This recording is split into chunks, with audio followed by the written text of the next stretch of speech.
as far as shaping Terrebonne Parish, we were here when the Acadians came down. We were the first people of this area. We migrated south to an area in a sense that nobody wanted to come to, but it was our paradise because, we became a coastal people. And if you think about Thanksgiving, you hear about the Indians up north meeting the European people. Well, we did the same thing down here. We showed the Cajun people, the Acadian people, how to survive off of this land that was really, in a sense, different from their homelands. 200 plus years ago, a little before Terrebonne was really settled, and a man named Etienne de Boré, he actually invented the process of crystallization of sugar in what is now Audubon Park. Yeah, and that was where the sugar industry started in Louisiana. Now it's one of the biggest industries worldwide. And so sugarcane became a cash crop for the area where people could get actual money for their product instead of just eating it.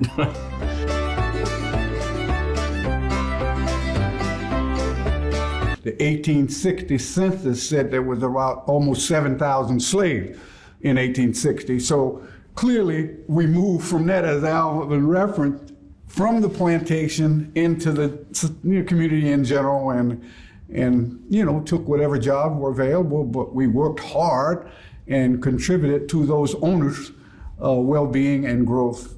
And look at us today.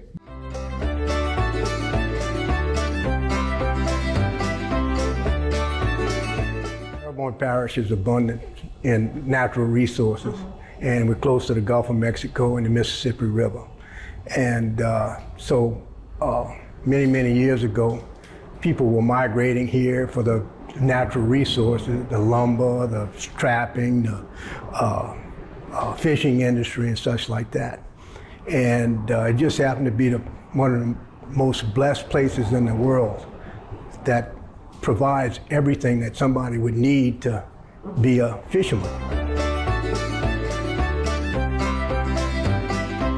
Donna, once a swamp was drained by the sawmill company, becoming the metropolis of the northern port of Terrebonne Parish.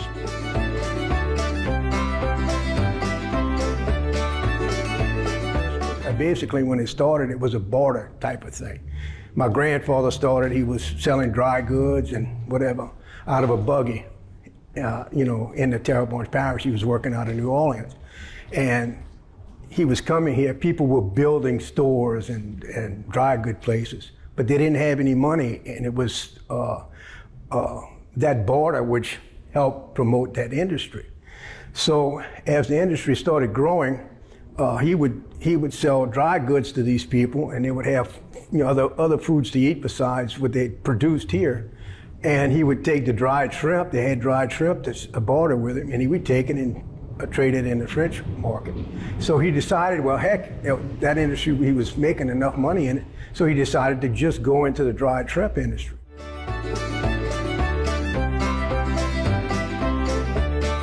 Because of a mosaic disease that hit the sugar industry, it decimated the industry. It brought it down, I don't know how much, but I'm saying less than half of the production because of this one disease called mosaic. Well, the Sugar League was formed back then, and they were able to get rid of this disease through breeding, plant breeding. And the facility we have here in Oklahoma started it.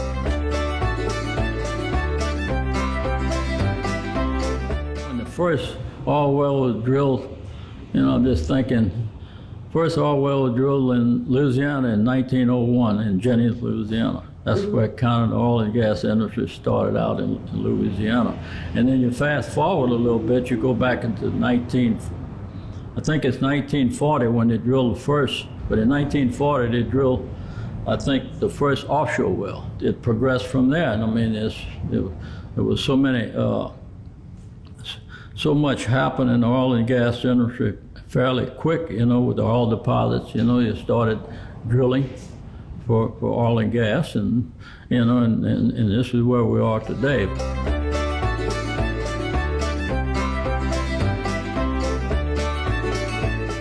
Given oil discoveries were starting to be made further out in deeper waters, civic and business leaders pushed for the dredging and completion of the Houma Navigational Canal, which allowed for better access to the Gulf of Mexico. As a result, many offshore exploration companies and related service providers set up shop in Houma, and the population expanded exponentially.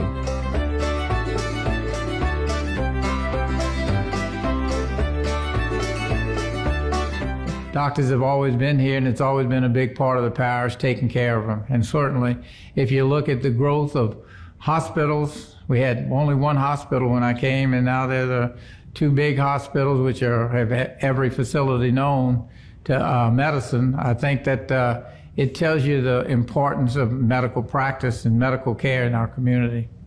I got my daddy's charge cards, and he would pick them up, and when he first started practicing back in the 30s, it was like 25 cents, 50 cents for an office visit, or a ice chest of shrimp, or a couple of crabs, or whatever. And then we kind of progressed, and he kind of increased in his costs. When I came to Houma, an office visit was $5. And when we delivered a baby, I would take care of the mother for the entire 9 months. We'd see her every month, and then every week in the last week. And if she'd have a boy, we'd take care of the baby in the nursery and do the circumcision. The entire price of that from day one till delivery and circumcision was $125. And we did that for a long time before third-party pay came in, and certainly we increased that. But I don't think we ever got much higher until we stopped delivering babies, much higher than $300 or $400 for a delivery. So prices have really changed. I'm so all the women know that they don't pay $125 or $300. The hospital bills were very cheap back then, and when you had a baby or you were in the hospital, you could stay in the hospital as long as you want. They didn't tell you had to be out in 24 hours. Yeah. So if you wanted to have your baby stay in the nursery for 4 or 5 days and you wanted to recuperate, you could stay 4 or 5 days. We used to be able to admit a patient to the hospital for a complete diagnostic workup. Put them in on a Monday, they'd have a barium up, a GI, x-rays, gallbladder, all that stuff done, be finished by Tuesday, and they'd go home, but everything was done in the hospital. Can't do that anymore. The insurance companies put great restrictions on what we can and cannot do.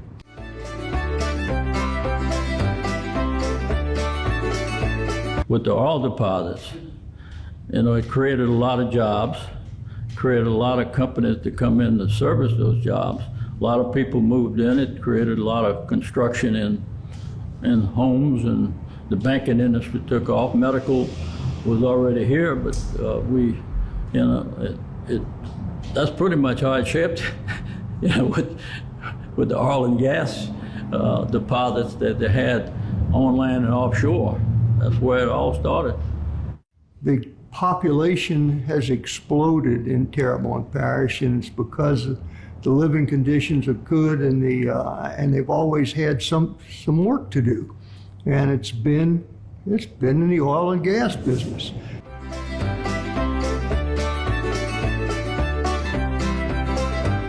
In 1979, 80, 81, that's when the industry started going down. And by 1983, when things change like that in the economy, and you just gotta adjust yourself to the level of business you have. So we dropped from 75 employees just roughly to probably 18 employees.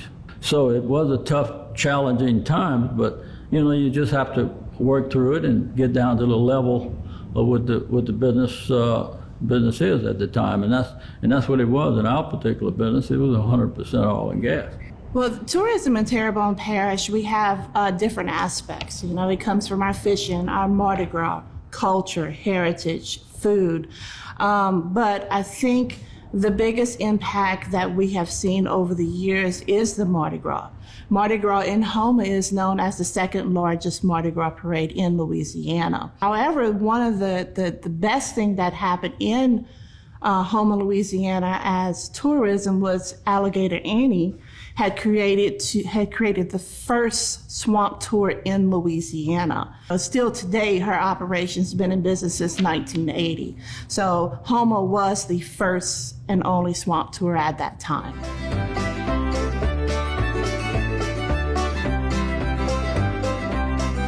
It could be that They would locate next to some subdivision houses and whatnot. It's now beginning to look like, and it has for quite a number of years, started to cluster in industrial parks. I would say we were the second one in Terrebonne Parish. Then we started our subdivision, and we developed about 3,000 acres.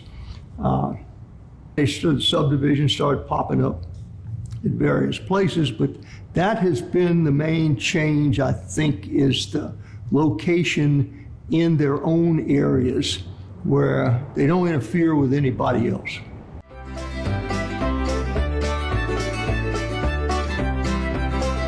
In my industry, you know, when I took over, we had, which was around 2000, 2007, something like that, when I took over, we had 4 hurricanes in a row, right as soon as we took over.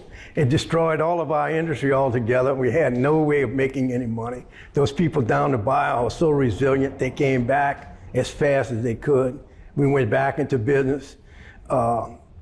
We faced an oil spill right after those 4 hurricanes, which pretty much devastated everything because you know, everything was polluted, and we've overcome that.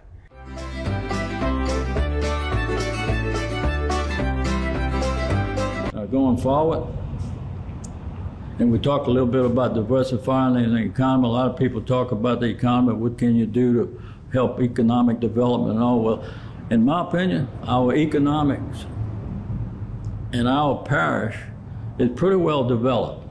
That's just my personal opinion. Pretty well developed already. The question is, how do you diversify into other industries and draw capital into our area from manufacturing company that may want to relocate and stuff? Well, when you, and I put the word tourism in there, and that was one of the things they talked a lot about in the 80s. Well, to increase tourism in your area, I think everybody knows that cosmetics means a lot.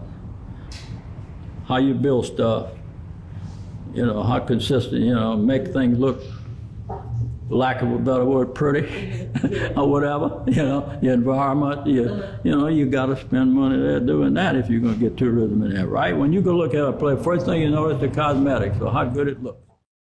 So tourism in Terrebonne Parish has generated over $160 million in visitor spending.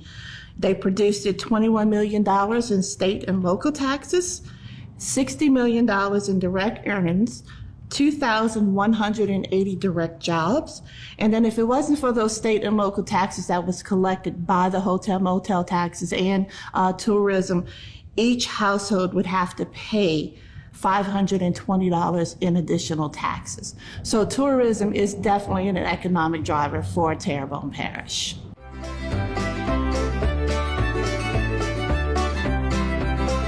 So certainly we've come a long ways, there's no doubt about it, but we can't underscore the fact that we have a long way to go, but we definitely have came a long way. But can we keep it up?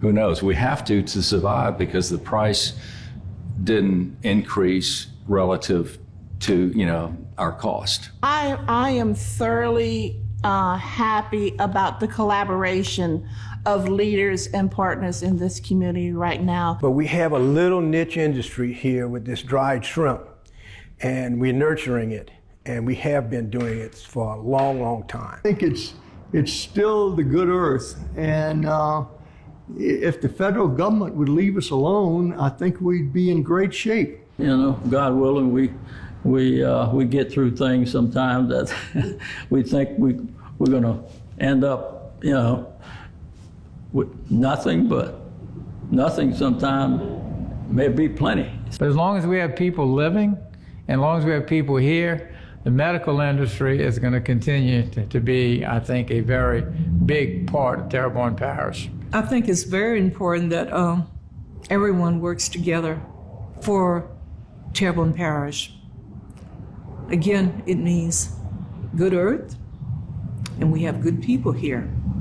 And we have to make that extra effort for all our people. When one moves forward, everyone should move forward.